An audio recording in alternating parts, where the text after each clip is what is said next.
She leaned close enough that I felt the warmth of her breath brush my ear and whispered, "Why didn't you ask me out instead?"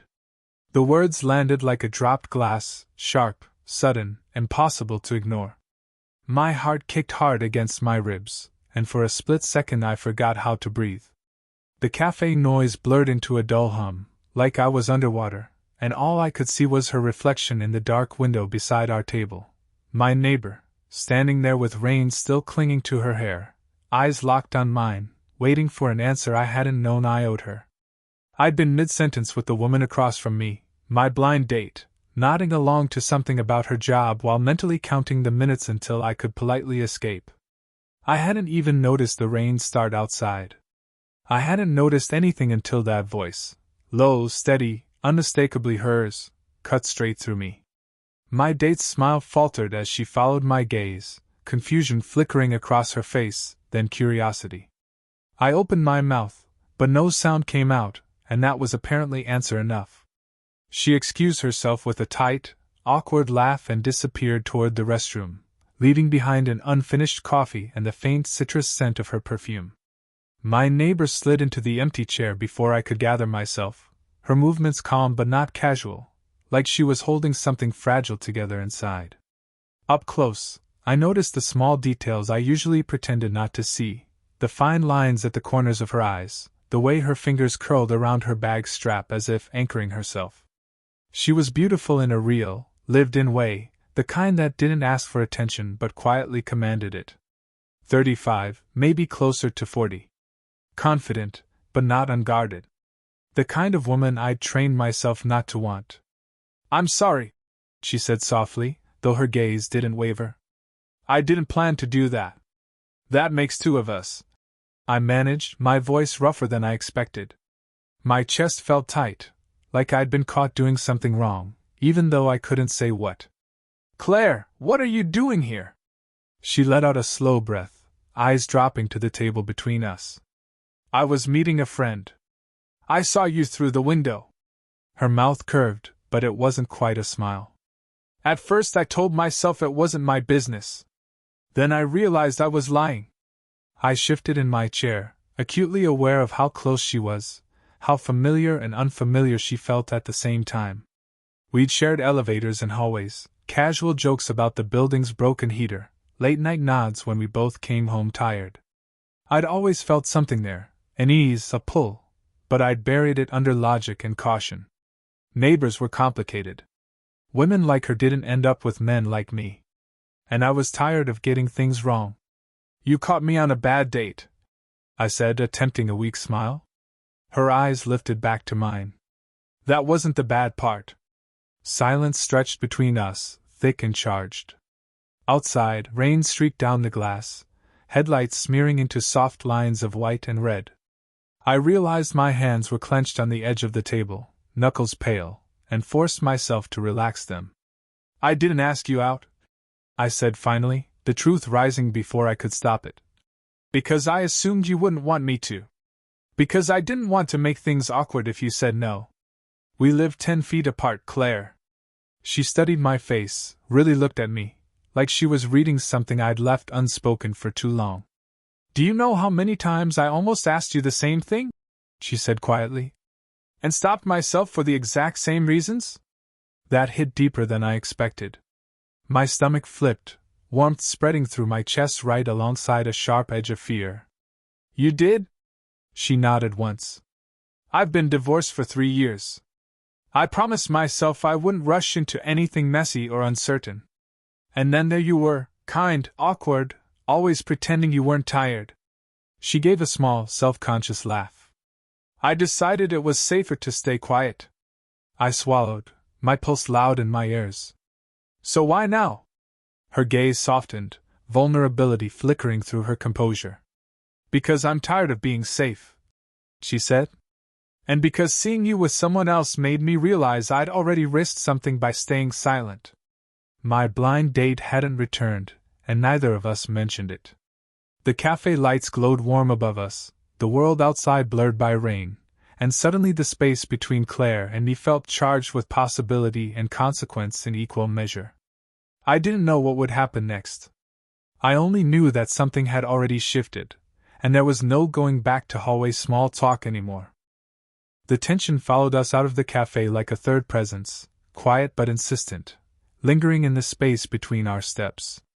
The rain had softened to a mist, the streetlights casting a hazy glow over the sidewalk, and for a moment we stood there awkwardly, either of us quite ready to say goodnight or brave enough to say anything else. I could feel my pulse still racing, the echo of her words looping in my head. I'm tired of being safe, like they'd unlock something I'd spent years carefully locking away. So, I said eventually, shoving my hands into my jacket pockets to keep them from shaking. Did your friend ever show up? Claire shook her head, a rueful smile tugging at her mouth. I texted her. Told her I had a change of plans. She glanced at me then, eyes searching, as if gauging whether I regretted being part of that change. I hope that's okay. It is, I said quickly, then slowed myself down, forcing honesty into my voice. I mean, I think it is. I just didn't expect tonight to turn into this. Neither did I, she replied, and there was relief in her expression, like she was glad we were equally off balance.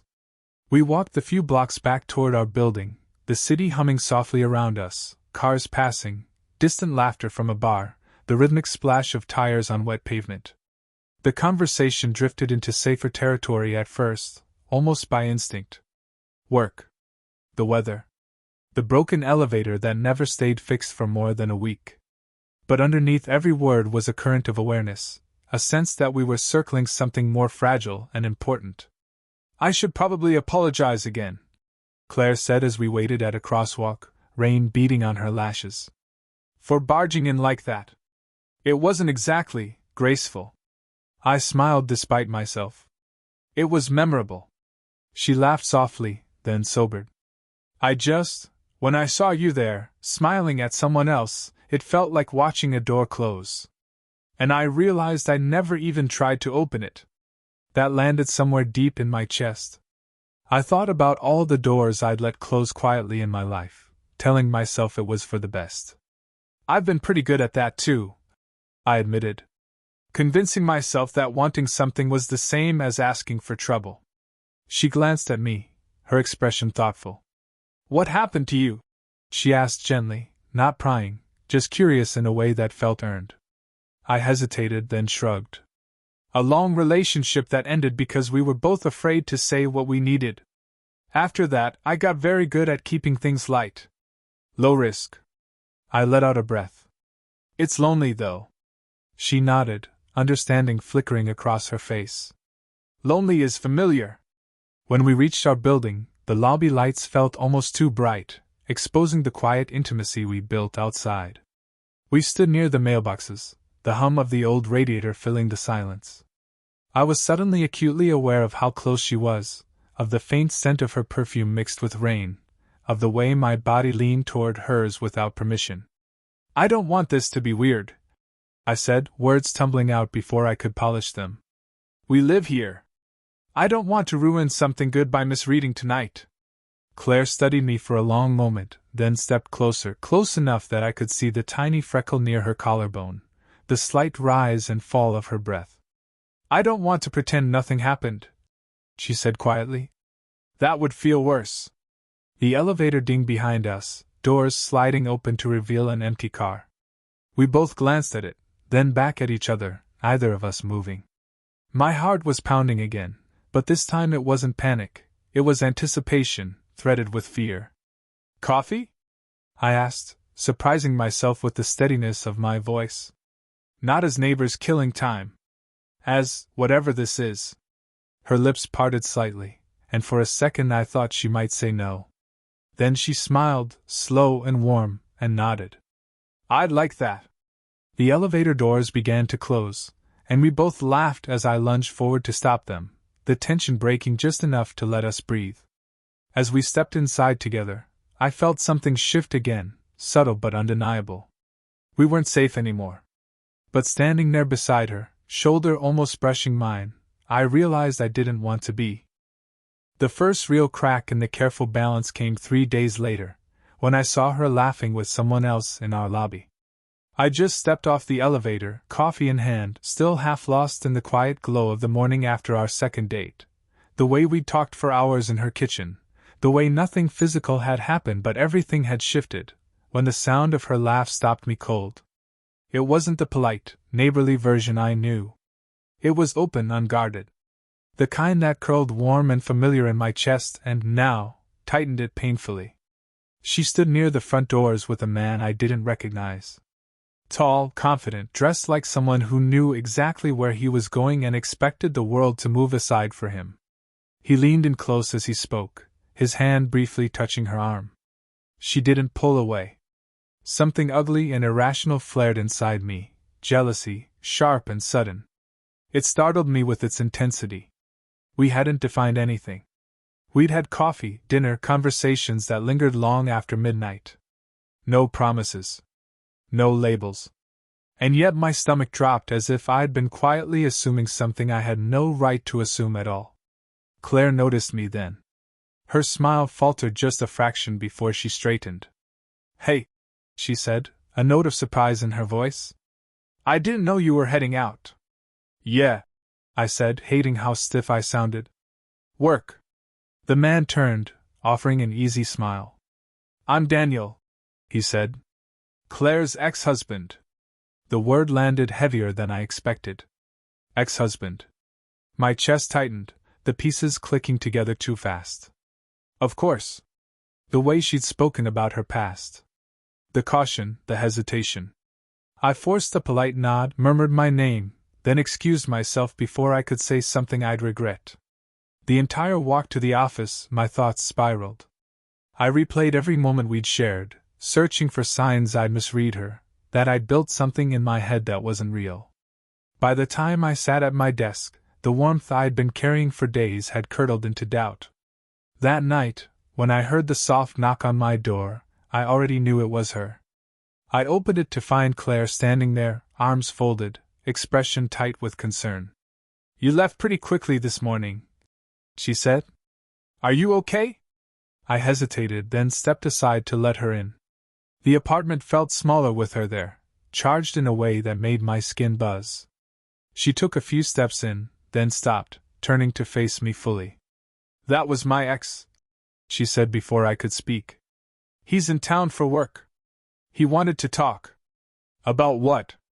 The question slipped out sharper than I meant. Her eyes searched mine, something cautious flickering there. "Closure," she said. "Or maybe reassurance. I'm not entirely sure." Silence stretched between us, thick and uncomfortable. I ran a hand through my hair, my pulse loud in my ears. "I don't want to be the guy who assumes things," I said slowly. "But seeing you with him made me realize I don't actually know where I stand." She let out a breath, shoulders dropping slightly. "I was afraid of that." "Afraid of what?" "Of letting this become real," she said quietly. "Because real things can get complicated. And I've already failed at complicated once." The honesty in her voice cut through me.